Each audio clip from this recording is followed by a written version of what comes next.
31 के एज में मुझे नहीं लगता है कि आपको किसी से प्यार नहीं हुआ होगा। हो सकता है कि आपके माता पिता एक्सेप्ट नहीं किए।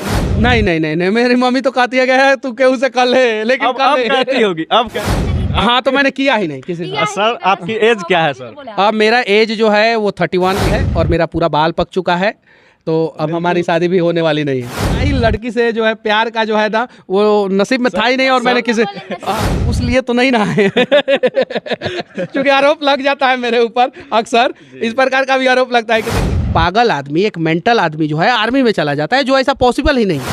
फिल्म में ऐसा आपको क्या लगा? देखिए उसमें आर्मी का मजाक उड़ाया गया। यूट्यूब से कितना कमा लेते हैं? पूरा डिटेल्स है, 10 लाख रुपए के आसपास कमाता हूँ मैं यूट्यूब से, पता है। आपके 7 चैनल हैं, ये कहना सभी है। चैनल को मिला के कह रहे हैं हम, जी, सब- एक को नहीं तो 7 या 70 लाख हो गया, हल्के बवाल हो जाएगा बिहार में। मनीष कश्यप जी अपने मुंह से बोल रहे हैं 70 लाख, तो कहीं ना कहीं 1 करोड़ आप मान सकते हैं क्या मान सर? लीजिए जितना मानना है मान लीजिए। देखिए इसमें कोई दिक्कत नहीं हमको, आप 1 करोड़ नहीं 5 करोड़ रुपया कह दीजिए, हमारा पैसा जो है अमेरिका से आता है, डॉलर में आता है और सीधे हमारे खाते में आ जाता है, ठीक है, तो उसमें तो ब्लैक होगा ही नहीं, और खाते में जो आता है उस पर। नमस्कार, प्रणाम मित्रों, मैं हूं मनीष तिवारी और आप देख रहे हैं संस्कृति बिहार। आज हमारे साथ जो शख्स हैं वो किसी परिचय के मोहताज नहीं हैं। रुकिए रुकिए रुकिए, आप हमारा नाम जानते हैं? जी बिल्कुल। क्या नाम है? मनीष कश्यप उर्फ त्रिपुरारी कुमार तिवारी। तो उस लिए तो नहीं ना है क्योंकि आरोप लग जाता है मेरे ऊपर अक्सर, इस प्रकार का भी आरोप लगता है कि देखिए भाई तिवारी मिलके जो है ना बड़ी प्यार से इंटरव्यू दे रहे हैं तो इसीलिए मैं बीच में ही रोक दिया। चलिए आप शुरू कीजिए। तो हमने बता ही दिया कि त्रिपुरारी कुमार तिवारी उर्फ मनीष कश्यप जी हमारे बीच हैं, और हमारा जो सबसे पहला मुद्दा आज का होगा वो होगा लव मैरिज, जो कि आजकल आप देखते होंगे सर कि काफ़ी हत्याएं हो रही है लव मैरिज के दौरान। लड़की के घर पे जाया जा रहा है। तिवारी जी ये बताइए, आपकी शादी हो गई है? जी बिल्कुल। लव मैरिज किए थे? जी लव किए थे। काहे किए थे लव मैरिज? यही चीज आपके मम्मी पापा खुश थे उससे? नहीं सर। तो काहे किए थे? तो इसी आपकी पत्नी जो है आपके पीछे बैठी हुई है, जी यही है, जी काहे की थी आप लव मैरिज, पहले ये बताइए। इसी मुद्दा पे हम आपसे चर्चा कर रहे हैं, और ये सवाल आप एक बार जरूर फिर से पूछिएगा। लव करना गुनाह नहीं है, संजोग से हमारे नसीब में नहीं था, तो हमको किसी से हुआ नहीं, ये चीजें हैं। नसीब मतलब में नहीं कॉलेज था? के दिनों नहीं में सर, नहीं हुआ नहीं, किसी नहीं। लड़की से। आपने बाकी कहा हम अपने सर- परिवार से और देश से लव करते हैं, नहीं, और सर। बहुत ज्यादा। सुनिए सुनिए एक- सुनिए एक- सुनिए, लेकिन प्यार करना गुनाह नहीं है, लड़की से आप प्यार कीजिए, लेकिन प्यार करने के बाद जो है कम से कम अपने माता पिता से पूछ लीजिए, या प्यार करने से पहले पूछ लीजिए कि वो संतुष्ट है कि नहीं है। अगर वो संतुष्ट नहीं है तो आप प्यार मत कीजिए। तो आपके माता पिता आपकी शादी को एक्सेप्ट कर लिए हैं कि नहीं किया? जी एक्सेप्ट कर लिए हैं। बहुत बहुत धन्यवाद इनके माता पिता को, कम से कम एक्सेप्ट तो कर लिए। कॉलेज के दिनों में कम से कम आप भी तो प्यार किए, आपके सवाल से ऐसा लगा।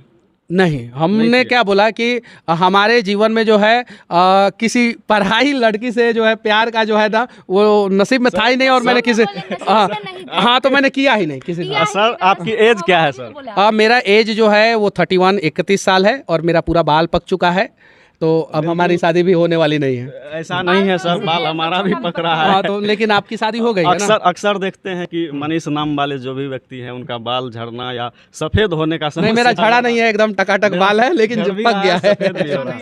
तो हमारा बाल देखिए इस उम्र में बाल एक चीज और है क्या सर। इनका शादी नहीं होगा? बताइए, बोलिए बोलिए। शादी हो चुका है। हो चुका है ना? हाँ चलिए। तो यही चीज 31 के एज में मुझे नहीं लगता है कि आपको किसी से प्यार नहीं हुआ होगा। हो सकता है कि आपके माता पिता एक्सेप्ट नहीं किए होंगे। नहीं नहीं नहीं नहीं, मेरी मम्मी तो कहती है कि तू केहू से कर ले, लेकिन अब कर ले। कहती होगी, अब कहती होगी। मेरी माँ कहती है कि किसी से भी कर ले, लेकिन कर ले बेटा, कर ले, कम से कम शादी कर ले। मुझे अपने देश से प्यार है, बेहद प्यार है, मुझे अपने बिहार से प्यार है, बेहद प्यार है। देश के अंदर ही अपना बिहार आता है, ठीक है, और मुझे उम्मीद है कि मैं बिहार के लिए, देश के लिए कुछ अच्छा करूंगा, और जिस दिन कुछ अच्छा करूंगा उस दिन मम्मी जहाँ जैसे जिस प्रकार से बोलेगी उस प्रकार से हम लोग कर लेंगे। लेकिन अभी जो है सिर्फ और सिर्फ देश और राज्य से प्यार है। तो 31 एज हो चुका है, 35 तक तो शादी हो ही जाना चाहिए। का है? राहुल गांधी का भी नहीं हुआ है, नहीं हुआ है, लेकिन आपको भी नहीं ही करना है। सलमान खान का भी नहीं हुआ है। वो उन्होंने भी नहीं किया है, लेकिन बहुत सारे आपको भी लोगों- यही करना है कि नहीं करना है। अब देखिए समस्या ये है कि जब तक हम लोग बिहार के लिए कुछ करेंगे नहीं तब तक शादी ब्याह पे तो मैंने फोकस किया ही नहीं है, बिल्कुल। और जैसा सिचुएशन अभी चल रहा है मेरा, वैसे तो सोच लीजिए कि होगा ही नहीं। तो अब हम चल लेते हैं सर नेक्स्ट मुद्दा की तरफ जहाँ पे थे, लव मैरिज। तो आप भारत पति पत्नी बैठ के जो है ना नहीं ये मुद्दा सर एक्चुअली इसलिए हम उठा रहे हैं मनीष भाई कि एक मिनट सर, एक मिनट, भूल जाएंगे सवाल फिर। इसलिए कि लव मैरिज का जो अभी स्थिति आप देखते ही होंगे, रोज नेट पे देखते होंगे, रोज हत्याएं हो रही है हत्याएं बिहार हो रही में, और रोज ये सब गड़बड़ियाँ हो रही है। देखिए, अगर आप सक्षम है, कैपेबल है, देखिए हत्याएं किसका हो रहा है? अमिताभ बच्चन का बेटा का हुआ क्या? ऐश्वर्या राय से शादी किया तो नहीं। किसी नेता का बेटा या बेटी का हुआ क्या? नहीं। किसी बिजनेसमैन के बेटा या बेटी का हुआ क्या? नहीं। जब वो लोग कैपेबल हैं, अपने पैर पे खड़ा है, अभी कुछ लवंडा छवंडा है सब, नौकरी वोकरी करता नहीं है सब, लड़की वड़की है सब, नौकरी वोकरी करती है सब नहीं, जियो का रिचार्ज कराना है और रात भर गपियाना है, और गपियाते गपियाते जो है अपना ज़िंदगी बर्बाद कर लेना है, बर्बाद कर लेना है। जिस उम्र में आपको अपने पैर पे खड़ा होना चाहिए, उस उम्र में आप लौंडियाबाजी या लौंडाबाजी कर रहे हैं, तो कहीं नहीं तो कहीं ये गलत है। आप जो है पैर पे खड़ा हो जाइए, आप अपने माता पिता का सपना पूरा कीजिए, और उसके बाद से आप अपने माता पिता से कहिए कि मैं इस लड़की से शादी करना चाहता हूँ और मैं कैपेबल हूँ। देखिए, आपके माता पिता कुछ नहीं करेंगे, लेकिन जब आप कैपेबल नहीं रहते हैं और उसके बावजूद माता पिता आपसे बहुत उम्मीद लगा के बैठे रहते हैं, तो उस सिचुएशन में हॉनर किलिंग का बहुत सारा मैटर आता है। हॉनर किलिंग का हम लोग सपोर्ट नहीं करते हैं, कहीं भी नहीं करते हैं, नहीं होना चाहिए। अगर लड़का लड़की अगर मान लीजिए कि गलती कर ही दिया, शादी कर ही रहा है या प्यार कर ही रहा है, उसको आप घर से निकाल दीजिए। हॉनर किलिंग नहीं होना चाहिए, ये चीज़ है। लेकिन जो लड़का लड़की को माँ बाप ने बचपन से, अब यहाँ पे एक लड़की बैठी है इसलिए मैं नहीं बोल रहा हूँ, मतलब कि उनकी गंदगी को साफ किया, पेट में रखा, ठीक है, हर कष्ट को झेला। यहाँ तक कि आप लोगों ने बहुत सारा फोटो देखा होगा, जब पेट में बच्चा रहता है तो पूरा पेट जो है वो फटने लगता है, पूरा चमड़ा जो है यहाँ पे फटने लगता है, सही है कि नहीं, स्ट्रेच आ जाता है।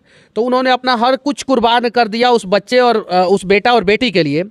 तो बेटा बेटी प्यार करने से पहले एक बार माँ बाप से तो पूछ ले कि मैं इस लड़की से या लड़का से प्यार करने जा रहा हूँ। सर यहाँ पे एक सवाल ये होगा कि आप भारतीय संविधान को मानते हैं? एकदम बिल्कुल मानते हैं। तो भारतीय संविधान में सर एक चीज़ देखा जाता है कि अगर हम दोनों, मान लीजिए हम दोनों पति पत्नी लव मैरिज किए हैं, और जब हम दोनों कोर्ट में खड़े हैं, जज साहब भी वहाँ सामने हैं, लड़की के माता पिता भी सामने हैं और हमारे माता पिता भी सामने हैं, लड़की बोल देती है कि हमें लड़का के घर जाना है, हम उससे प्यार करते हैं, उसी के साथ रहेंगे, तो भारतीय कानून फिर उस लड़की के माता पिता के इज्जत को क्यों नहीं देखता? सुनिए सुनिए, भारतीय कानून का ये पहलू तो आपने बता दिया। भारतीय कानून में लौंडियाबाजी कहाँ लिखा है? लौंडियाबाजी नहीं लिखा है। लौंडाबाजी कहाँ लिखा है? लेकिन तो काहे की है? लेकिन कहीं नहीं ना करना कहीं चाहिए। जज साहब उसके माता पिता की इज्जत को क्यों नहीं देखते हैं? नहीं, जज साहब लड़के के साथ भेज देते हैं लड़की को। जज साहब जो है ज़्यादा समझदार होते हैं। हम देखिए, इस भारत पूरा जो है ना, वो जज लोगों के ऊपर चल रहा है। हालांकि 1% जज लोग गलत होंगे, मैं मानता हूं, लेकिन 99% जज लोग ईमानदार होते हैं। जज लोग का सारा फैसला जो है दलील पे होता है, ठीक है, और दलील के हिसाब से जज को जो भी अच्छा लगता है वो अपने बुद्धि विवेक से बढ़िया काम करते हैं। जज की गलती नहीं है, गलती तो उस बच्चे की है ना, जो अपने परिवार को संतुष्ट। जरा ये बताइए, जो प्यार करने से पहले अपने परिवार को जो है राजी नहीं कर पाया कि मैं इस लड़की के साथ रहूंगा या लड़के के साथ रहूंगा, वो क्या जिंदगी भर लड़की या लड़का का साथ निभाएगा? कल को फिर व्हाट्सएप पे किसी और से प्यार हो जाएगा, फेसबुक पे किसी और से प्यार हो जाएगा। और तलाक आज ही के समय में सबसे ज़्यादा हो रहा है। 6 महीना शादी का हुआ नहीं, तब तक लड़की भाग गई, लड़का भाग गया। तो ये चीज़ है। तो अगर आप प्यार कर रहे हैं तो आपके अंदर इतना हिम्मत और शक्ति होना चाहिए कि आप अपने माता पिता को संतुष्ट कर सकें। लेकिन सर 90% तो यही देखा जाता है कि लड़की को लड़का के बेरोजगार साथ ससुरा प्यार करता है, बेरोजगार ही करता है। जो सर प्यार करता है वो बेरोजगार रह जाता है। और जाके देखिए ज्यादातर जी, तो वो सब कहाँ से मना पाएगा? पहले नौकरी ना करो, पहले अपने करिए। पैर पे खड़ा हो जाओ, और जिस दिन अपने पैर पे खड़ा हो जाओगे, नौकरी कर लोगे, सब कुछ हो जाएगा। उसके बाद से जो करता, देखिए मैं इसके पक्ष में हूँ ही नहीं। मैं अगर बाप होता और मेरा बेटा या बेटी जो है मेरे इच्छा के बगैर, मैं उसे बेहद प्यार करता, और वो मेरे इच्छा के बगैर जो है कहीं जाके जो है वो खेत में, खलियान में, होटल में, ओयो रूम में और पार्क में जाके जो है गलत सलत करती, तो मुझे अच्छा नहीं लगता। तो मैं उस बाप के जगह पे रह के सोचता हूँ कि ये गलत है। अगर उसको जो भी करना है मेरे से आए, पूछे कि पिताजी मुझे एक लड़का से प्यार है, क्या मैं उस लड़के से प्यार कर सकती हूँ? या अगर बेटा है तो वो पूछे कि मुझे एक लड़की से प्यार है, मैं डिसाइड करूँगा। चूँकि मैं बाप हूँ तो एक बाप डिसाइड करेगा। ये चीज़ है। बाप को तो इतना तो अधिकार हम बच्चों को तो, हम बच्चे तो दे ही सकते हैं ना, एक बाप को दे सकते हैं कि नहीं? लेकिन अधिकार सर छीन क्यों लिया जाता है? नहीं छीना जाता है। कोई भी बाप अपने बेटा से अधिकार छीनना नहीं चाहता, और कोई भी माँ जो है अपनी बेटी से अधिकार छीनना नहीं चाहती है। जितना बेटा बेटी जो अपने बाप से नहीं प्यार करता है ना, माँ से नहीं प्यार करता है ना, उससे 1000 गुना लाख गुना ज़्यादा एक बाप और एक माँ जो है ना अपने बच्चों से प्यार करता है। तो पहले प्यार का कदर समझने से पहले अपने माँ बाप के प्यार का कदर जो है जिस दिन समझ में आ जाएगा उस दिन ये घटना घटेगी ही नहीं, ऐसा कुछ होगा ही नहीं। हालांकि बहुत सारे लोग प्यार करने वाले लोग जो है ना मुझे विलन समझते हैं, गुनाहगार समझते हैं, लेकिन मैं उनसे कहना चाहता हूँ जिस दिन उनकी शादी होगी, उनके बच्चे होंगे और उनके बच्चे ये काम करेंगे और उनको बिना बताए काम करेंगे, उस दिन उन्हें ये दर्द का एहसास होगा कि कितना ज़्यादा दर्द होता है, कितना ज़्यादा पीड़ा में एक माँ रहती है जब उनके घर पे कोई आके कहता है कि तहार बेटिया के देखनी हो लड़का के साथ, जमीन खिसक जाता है, आत्महत्या कर लेते हैं बहुत सारे माँ बाप। बिल्कुल तो इन सब चीज़ों को समझने की ज़रूरत है और जिस दिन हम लोग समझ जाएंगे, देखिए आप कीजिए लेकिन माँ बाप को खुश करके कीजिए। लेकिन सर आपने कहा कि प्यार माँ बाप से पूछ कर करना चाहिए, ये कहाँ तक संभव लगता है कि हमारे समाज में ऐसा हो बिल्कुल पाए? संभव है। कब तक ऐसा बिल्कुल संभव है, क्यों नहीं संभव है, एकदम बिल्कुल संभव है। आप बताइए, आप पूछिए फेसबुक पे लोगों से पूछिए कि माँ बाप से पूछ के प्यार करना चाहिए कि नहीं करना चाहिए, 90% बोलेगा सब करना चाहिए और 90% जो है बिना पूछे करता है सब।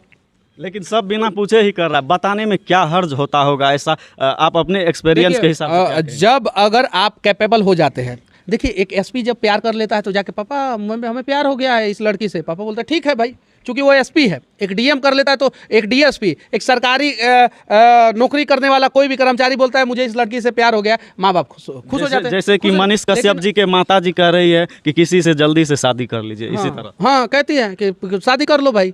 ये चीज़ है, आप अपने पैरों पे खड़ा हो जाइए, आपको कहीं माता पिता जो है नहीं रोकेंगे। माता पिता को ये लगता है कि बिना पैरों पे खड़ा हुए अगर ये प्यार कर लिया, शादी कर लिया तो इसकी ज़िंदगी बर्बाद हो सकती है। ये खुद अभी इसका खुद ठिकाना नहीं है, एक लड़की को कहाँ से रख पाएगा, या उस लड़की का ठिकाना नहीं है वो लड़के को कहाँ से झेल पाएगी। तो इसलिए माता पिता चिंतित रहते हैं। माता पिता अपने लिए चिंतित नहीं रहते हैं, वो दोनों बच्चों के लिए चिंतित रहते हैं। तो माता पिता की चिंता को समझने की जरूरत है। और जो लोग माता पिता की चिंता को नहीं समझते हैं, जो लोग माता पिता को नाराज करते हैं, माता पिता को असंतुष्ट करते हैं, वो जिंदगी में कभी सफल नहीं होते। आप उठा के देख लीजिए, इतिहास का पन्ना जो है अनेकों ऐसे उदाहरणों से भरा हुआ है। तो हमारे साथ मनीष कश्यप जी काफ़ी देर से जुड़े हुए हैं। लास्ट सवाल इनका है। पिछले दिनों मतलब यही बॉलीवुड से लाल सिंह चड्ढा फिल्म रिलीज हुआ था, उस पर आप बहुत सारे बोले हैं और करीना कपूर को बुढ़ी और आमिर खान को बुढ़ा घोषित किए हैं, आप ऐसा क्यों?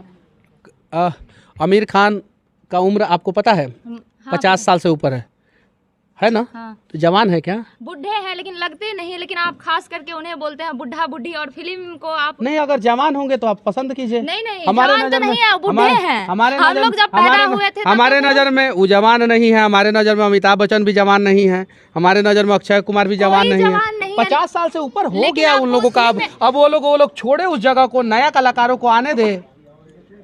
और अगर आपको जवान अगर आपको जवान लगते हैं वो, तो मैं माफी चाहता हूँ, मैं आगे से उनको बूढ़ा नहीं बोलूंगा। आमिर खान जी आप जवान हैं, हिस्ट पुष्ट है। क्या उस फिल्म में ऐसा आपको क्या लगा? देखिए उसमें आर्मी का मजाक उड़ाया गया है। आपने वो फिल्म देखा है? आपने उस फिल्म को देखा है? नहीं देखा। उसमें जो है एक पागल आदमी, एक मेंटल आदमी जो है आर्मी में चला जाता है, जो ऐसा पॉसिबल ही नहीं है, ऐसा पॉसिबल ही नहीं है। वो चीज़ है, आप सबके साथ मजाक उड़ाइए। आप देश के साथ, देश के संस्कृति के साथ, देश के लोगों के भावनाओं के साथ और आर्मी के साथ मजाक नहीं उड़ा सकते हैं। और उस फिल्म में वही किया गया था, इसलिए मैंने विरोध किया था। इससे पहले भी तो बोली थी कि वो फिल्म बहुत ही अच्छा है, हम उनके प्रमोट। तो अक्षरा सिंह ने उसका सपोर्ट किया था, वो उनकी मेंटालिटी, उस फिल्म को सपोर्ट किया था। मैंने उस फिल्म का विरोध किया था, वो मेरी मेंटालिटी। तो कुछ मुद्दों पे अगर हमारा विरोध एक दूसरे से हो सकता है, तो कुछ मुद्दे जो पे हैं हम एक दूसरे को सपोर्ट भी कर सकते हैं। हम लोग चाहते हैं कि भोजपुरी इंडस्ट्री में, शायद आपको नहीं पता है, आज तक कोई भी फिल्म 10 करोड़ के बजट की बनी ही नहीं है। नहीं बनी है, आज तक नहीं बनी है। जो भी फिल्म जो है वो 1 करोड़, 1.5 करोड़, 2 करोड़, 1 करोड़, 1.5 करोड़, 2 करोड़, 2 करोड़ से ऊपर जाता ही नहीं। भोजपुरी फिल्म का बजट जाता ही नहीं, चाहे वो अमिताभ बच्चन आए हो या ये। हम लोग चाहते हैं कि 10 करोड़ से ऊपर बजट वाली एक भोजपुरी फिल्म बने, जो कम से कम 25 करोड़ रुपया का कलेक्शन करे, कम से कम। ये हम लोगों का टारगेट है, सपना है। तो उसके लिए तो भोजपुरी कलाकारों को एक करना पड़ेगा ना, उनसे बातचीत करना पड़ेगा ना, तब ना भोजपुरी भी एक लेवल पे जाएगा। ये चीज़ है। भोजपुरी कलाकार तो एक है ही नहीं। हैं, बहुत सारे भोजपुरी कलाकार हैं, अच्छा फिल्म भी बनाते हैं, बुरा फिल्म भी बनाते हैं। गंदे फिल्मों को, आइटम सॉन्ग वाले फिल्मों को हम लोग हिट करा देते हैं, अच्छे फिल्मों को नहीं हिट कराते। अच्छा फिल्म आने वाला है, बाबुल एक फिल्म आया था, किसी ने देखा नहीं, बहुत अच्छा फिल्म था। तो अच्छे फिल्मों पे हम लोग चर्चा करेंगे और बुरा फिल्मों का तो विरोध करेंगे ही करेंगे। जी बिल्कुल। इसी तरह से आप हमेशा देश की सेवा करते रहें और हम सब भी इसी तरह से लगे रहें।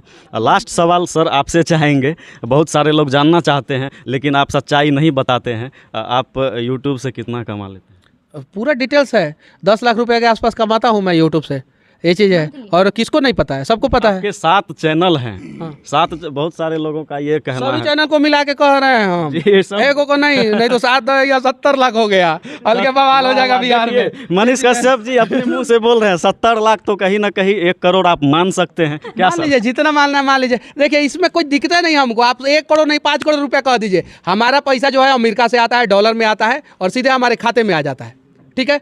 तो उसमें तो ब्लैक होगा ही नहीं, और खाते में जो आता है उस पर तो टैक्स दे देते हैं हम। एक सवाल सर और पूछना चाहेंगे। उसमें ब्लैक पैसा आता है? नहीं, बिल्कुल आता, नहीं। सीधे अमेरिका आपके से मेहनत का। डॉलर में आएगा, ठीक है ना, और सीधे हमारे खाते में आ जाएगा। सर एक सवाल और तो है, झूठ क्यों बोलेंगे? अभी अभी माइंड में आया है एक सवाल।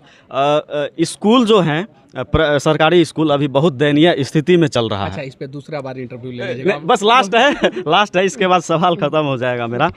सरकारी स्कूल काफ़ी दयनीय स्थिति में है। अब बहुत चीज़ें सरकार प्राइवेट करते जा रही है, क्या सरकारी स्कूल को ही प्राइवेट क्यों नहीं कर देना चाहिए? सरकारी स्कूल प्राइवेटाइजेशन के रास्ते पे निकल पड़ा है, बहुत सारे लोगों को नहीं पता है। लेकिन आप देखिएगा 10 साल बाद जो है सारे सरकारी स्कूल जो है वो प्राइवेट हो चुके होंगे। अस्पताल जो है आंशिक रूप से प्राइवेट हो चुका है। आप एम्स में जाइए, इलाज कराने के लिए जांच का जो है पैसा देना पड़ता है, दवा का भी पैसा देना पड़ता है। IGIMS में चले जाइए, बहुत सारे जगहों पे चले जाइए, बहुत सारे सदर अस्पताल में जो है जांच के लिए पैसा देना पड़ता है, तो उसको आंशिक रूप से बोला जाता है। तो आंशिक रूप से धीरे धीरे स्कूल को भी किया जाएगा और बाद में जो है स्कूल भी प्राइवेट हो ही जाएगा लगभग, जैसा स्थिति जो है सरकार का अभी चल रहा है। और जितना स्पीड में सरकार जो है भारत का विकास कर रहा है, उतना स्पीड में जो है ये भी संभव है। तो लास्ट में सर अपने देशवासियों को, बिहार वासियों को क्या संदेश देंगे? बस बिहार के लिए और देश के लिए ईमानदारी पूर्वक काम करें और ऐसे ही देश को और बिहार को आगे बढ़ाने का प्रयास करें। तो हमारे साथ अभी मनीष कश्यप जी जुड़े हुए थे, आप लोगों ने देखा। और लास्ट में ये जो बोलते हैं वो ज़रूर मैं बुलवाऊंगा, बोल दीजिए सर। जय हिंद।